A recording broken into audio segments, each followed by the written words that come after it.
Hello guys, जय हिंद जय भारत। मेरा नाम है दिनो पुरोहित। आज हम लोग नया वीडियो लेके आए गेट सेट फ्लाई फैक्ट का, private college versus government college. और क्या आपको पता है इस साल के एनुअल बजट में मिनिस्ट्री ऑफ एजुकेशन ने 93,244 करोड़ रुपीस का एजुकेशनल बजट अनाउंस किया है, जिसमें से 38,350 करोड़ रुपीस हायर एजुकेशन के लिए अनाउंस किया हुआ है। क्या इसका मतलब ये हुआ कि इंडिया में गवर्नमेंट कॉलेजेस की हालत में सुधार आने वाला है? होना तो चाहिए, राइट? लेकिन मुद्दे की बात तो ये है कि एडमिशंस प्रोसेस की रेस में अब प्राइवेट कॉलेजेस भी गवर्नमेंट कॉलेजेस से पीछे नहीं रहना चाहते। तभी तो उन्होंने खुद के मैट्रिक सिस्टम अनाउंस किए हैं, क्योंकि शायद उनके मुताबिक गवर्नमेंट स्कूल या कॉलेज के बच्चे प्राइवेट वालों से कम कंपैटिबल होते हैं। बट उनके इस सोच के बावजूद भी क्यों लोगों को ऐसा लगता है कि प्राइवेट कॉलेजेस ज्यादा चकाचौंध से भरे हुए हैं? और अगर एक तरफ गवर्नमेंट भी इंडिया के एजुकेशन पॉलिसीज में सुधार लाना चाहती है, साथ ही प्राइवेट कॉलेजेस भी मैट्रिक सिस्टम से डिजर्विंग स्टूडेंट्स को मौका देना चाहते हैं, तो क्या वजह है कि इंडिया में स्टूडेंट्स का जो सुसाइड रेट है 8.2% तक आ पहुंचा है? इसकी वजह 8.2% यार, इसमें क्योंकि प्राइवेट कॉलेज में आजकल जो एकदम पूरा फैसिलिटी पूरा है, और गवर्नमेंट में बहुत कम जगह पे है कि बहुत कम कॉलेज है जिसमें फैसिलिटी है, इसलिए लोग ज्यादातर क्या बोलते हैं प्राइवेट कॉलेज में जाना चाहते हैं। ऐसा तो सही है। कौन से कॉलेज के लूप होल्स है, आइए जानते हैं इन सारे सवालों का जवाब हमारे आज के इस वीडियो में, जिसका नाम है government colleges versus private colleges.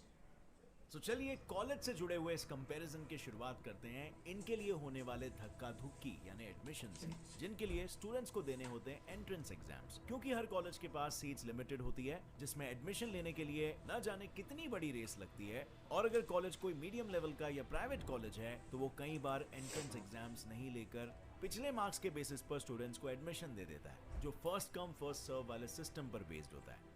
फिर भी अगर किसी स्टूडेंट का एडमिशन ना ही मार्क्स से हो रहा है और ना ही एंट्रेंस एग्जाम से, और उसे अपने टैलेंटेड होने की वजह से किसी प्रेस्टिजियस कॉलेज में ही एडमिशन लेना है, तो वो वहां डोनेशन के रामबाण इलाज का इस्तेमाल कर सकता है। हालांकि ऐसा बिल्कुल मत सोचना कि एडमिशंस में डोनेशन से पैसे ऐंठने का काम सिर्फ प्राइवेट कॉलेजेस करते हैं, क्योंकि इस रेस में कई गवर्नमेंट कॉलेजेस भी शामिल हैं, जो एडमिशंस एंट्रेंस एग्जाम्स के बेसिस पर देते हैं, जैसे IIT colleges, Delhi university, AIIMS, BHU university etcetera etcetera, जिसमें नेशनल लेवल पे स्टूडेंट्स अपीयर करते हैं।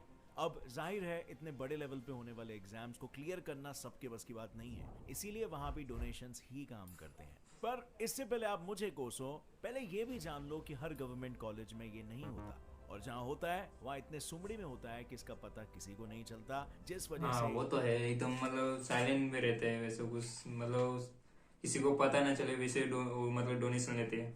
वो तो गवर्नमेंट में भी और प्राइवेट में तो होता ही, वो तो पता ही, गवर्नमेंट में भी होने लगा, वो तो पता नहीं चलता किसी को कैसे है। ठीक है, आगे देखते हैं। इस मामले में नाम सिर्फ प्राइवेट कॉलेजेस का ही खराब हाँ, वो तो है। एडमिशन लेने के बाद जो सबसे बड़ा मसला होता है ना, वो होता है फीस का, क्योंकि डोनेशन के साथ भारी भरकम ट्यूशन फीस को भरना किसी भी मिडिल क्लास फैमिली के लिए इजी नहीं होता, और इसीलिए अक्सर स्टूडेंट्स कोशिश करते हैं उनका एडमिशन गवर्नमेंट कॉलेजेस में हो जाए, क्योंकि उन कॉलेजेस को गवर्नमेंट ऑपरेट करती है, और फिर चाहे वो स्टेट गवर्नमेंट हो या सेंट्रल, और इसीलिए वहां फीस काफी कम होती है, जिसकी वजह है हमारा एनुअल बजट। पर बजट की पढ़ाई हो या बजट की बाहर की, एक बच्चा एक दिन में सिर्फ 5 घंटे ही कॉलेज में बिताता है, और ऑनलाइन क्लासेस की बात करूं तो ये समय और भी घटता जा रहा है। बट दुनिया में नॉलेज ग्रहण करने की रेस तो बढ़ते ही जा रही है, क्योंकि लोग बढ़ रहे हैं, कंपटीशन बढ़ रहा है, और ऐसे में अगर समय के साथ आपका नॉलेज भी कंपाउंड नहीं होगा तो आप पीछे रह जाओगे। एनुअल बजट में मिनिस्ट्री ऑफ एजुकेशन सेक्टर का बजट अनाउंस किया जाता है, और यही अमाउंट गवर्नमेंट कॉलेजेस में खर्चे के लिए इस्तेमाल होते हैं। इतना ही नहीं, गवर्नमेंट कॉलेजेस में कई तरह की रिजर्व सीट्स भी होती है, जिन पर एडमिशन लेने वालों को एडिशनल डिस्काउंट मिलता है, और फिर चाहे वो फीमेल्स हो या SC, ST या इवन फिजिकली डिसेबल्ड लोग।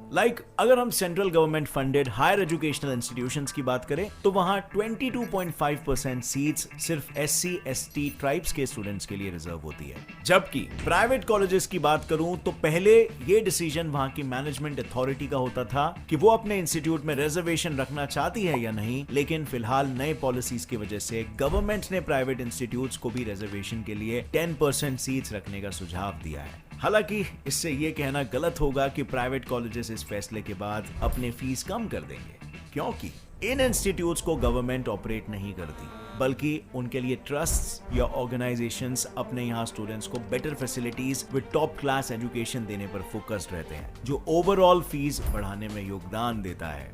लेकिन प्राइवेट कॉलेजेस में फीस ज्यादा सिर्फ इसीलिए नहीं होती क्योंकि उनका मैनेजमेंट अलग होता है, बल्कि इसीलिए भी होती है क्योंकि उनका इंफ्रास्ट्रक्चर भी वैसा ही होता है। जैसे जरा इन फोटोज को देखिए, क्या आप ऐसी खंडर इमारतों में पढ़ना पसंद करेंगे? नहीं, राइट?